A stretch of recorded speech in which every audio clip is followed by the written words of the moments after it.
What's good, YouTube? Back at you one more time with yet another video from Vernon Speaks Sports Auburn. Once again, it's K-Stu the GOAT.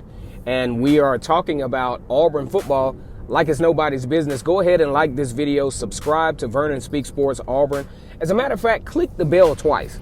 That way you will have the notifications as to when I come on. That way you don't miss nothing.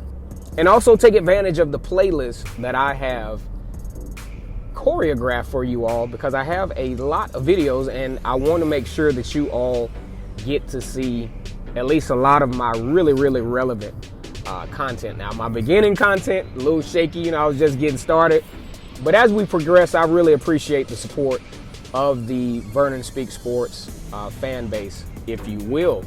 Talking about Cam Martin, guys, I'm on this kick to where I want to talk about the utility players. I want to talk about the blue-collar guys, the guys that work just as hard as anyone else.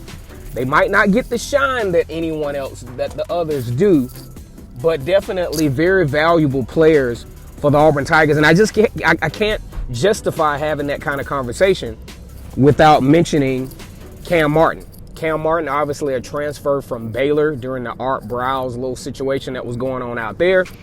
Decides to come to Auburn University, very speedy back. Some out of Port Arthur, Texas, a lot of people will want to say that he's a little on the small side for SEC play, but pretty much every time he's touched the ball, for the most part, he's done positive things with it. You're talking about 400 plus yards in his each year.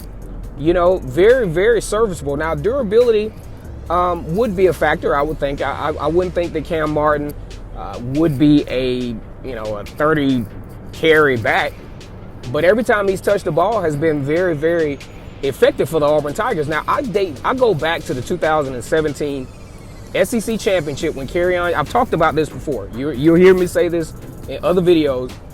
I just really don't understand how a guy like Cam Martin, who every time he touched the ball against Georgia did something positive, I just didn't understand how or why Gus Malzahn and Chip Lindsey did not try to establish some type of rhythm with Cam Martin, because at the point you really didn't have much to lose. I can't remember whether Malik Miller was hurt or not. I don't think he was available for that game. And then you have Devin Barrett, who wasn't absolutely terrible. I mean, was it a trust issue? Was it a turnover prone issue? Gus really played it close to the hip and took a huge gamble, and almost took a gamble with Kerryon Johnson's career, in my opinion, allowing him to suit up in a game that he just should not have suited up in. Clearly hurt. I mean, and even in that, Kerryon Johnson was effective in a lot of ways, but I just didn't understand the underutilization of such a talented running back as Cam Martin. So you talk about 2019, and you talk about Auburn has a lot of variable options at running back. Of course, I don't think Cam Martin is going to be your every down back. He actually got a lot of love in the Purdue game. I had some great carries there. He has had some issues with catching the ball out of the backfield. I'm thinking that's something that he definitely needs to work on during the offseason, of course. Also, there was a Wildcat situation in Mississippi State game where it was a little shaky. The center snapped the ball in an errant way. Cam Martin missed the snap. Not necessarily his fault, but you can tell that's not an area that he was, particularly comfortable with. But going into 2019, it's got to be all hands on deck, baby. Auburn is not in a situation where they need to be playing it close to the hip.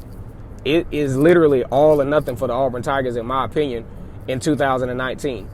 Go 8-5, I think Gus still stays. But this is not the time. Recruiting is really at hand here. Auburn is actually starting to recover a little bit in the recruiting trail. Last month, you're talking about a 29, was as low as 29 in the country. Big Cat Weekend, which we're going to talk about in some more videos. Big Cat Weekend really helped create some momentum. Got some offensive linemen in the group. Picked up a outside linebacker out of Georgia today. So currently ranked number 18. So Auburn really has to have a successful year to have some real deal selling points. When I think about DeMoy McKinney, or Kennedy that actually left, decommitted from Auburn to Alabama. And so it was said, Nick Saban said, look, are you going to gamble with the rings, or are you going to gamble with the no rings? It's that simple. That's a real simple sell. So I just think Auburn is really in a position to where, first of all, you got to establish the brand. You got to establish what your offense looks like. We kind of know what the defense is going to look like. We feel pretty good about that. But what we want to know is, are we going to see an offense that absolutely makes sense? To where when we're looking at the TV, or when recruits are looking at Auburn play football, they're not squinting their eyes and saying, what the F and what the hell and all this other stuff. That's not what you want to see from an Auburn offense. It's very hard to watch. A lot of times when people watch these games, they're drinking. And you blow people's buzz with all this 5 quarterbacks in the game at one time and offensive linemen running the football. You know, you want to have a sensible approach to the football game. And that's exactly where Auburn is at this point. I would love to see Auburn win a national championship. I'm not promoting or soliciting any type of underachievement from Auburn, because it's really not acceptable, really. It's because with the talent that comes through there, Auburn should be in the mix every year. At this point, though, after watching the Chip Lindsey run offense, the bubble screens and all that other stuff, I think I can speak kind of halfway for a lot of the Auburn, at least a decent subculture of the Auburn fan base, and say offense that's sensible. An offense that when I look at it, it makes sense. Okay? So let's just say in 2013, that offense made a whole lot of sense. Even though Trey Mason ran the ball an ungodly number of times, that offense made sense. And it worked. Great dual threat quarterback in Nick Marshall, Trey Mason, the combination, Corey Grant, Ricardo Lewis, Sammy Coates.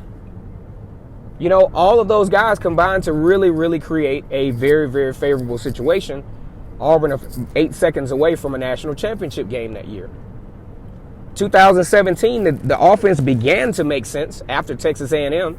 We started to, kind of see what Jarrett Stidham's strengths, were about, and made a push late, So 2018, of course, the debacle just couldn't get it going between the offensive weaknesses with the offensive line,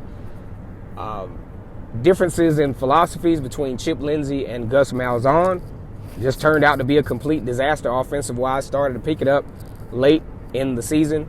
Started to make a little bit of sense. Even the Alabama and Georgia game experiencing a mild level of success to where you could see some progression. Chip Lindsey out the door. Gus Malzahn decides to call plays again, which I thought he should have never quit calling plays anyway. Thrashes Purdue.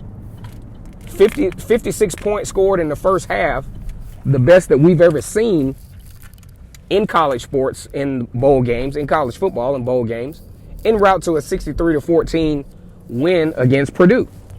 So Cam Martin, back to Cam Martin, though, I really want to see him active in this offense, as he has been, because 400 yards is a pretty nice contribution to the offense. Between he and Malik Miller, I think he's been the guy that, has shined, so to speak. And, you guys can combat this opinion. I believe that Cam Martin actually had a viable shot to where if he would have transferred, another school would have picked him up. I'm not saying it would have been particularly a school in the SEC or a Power 5 school, but it could have been a situation where Louisville would have picked him up. Or maybe some teams out in the Big 12 where he was recruited in the beginning.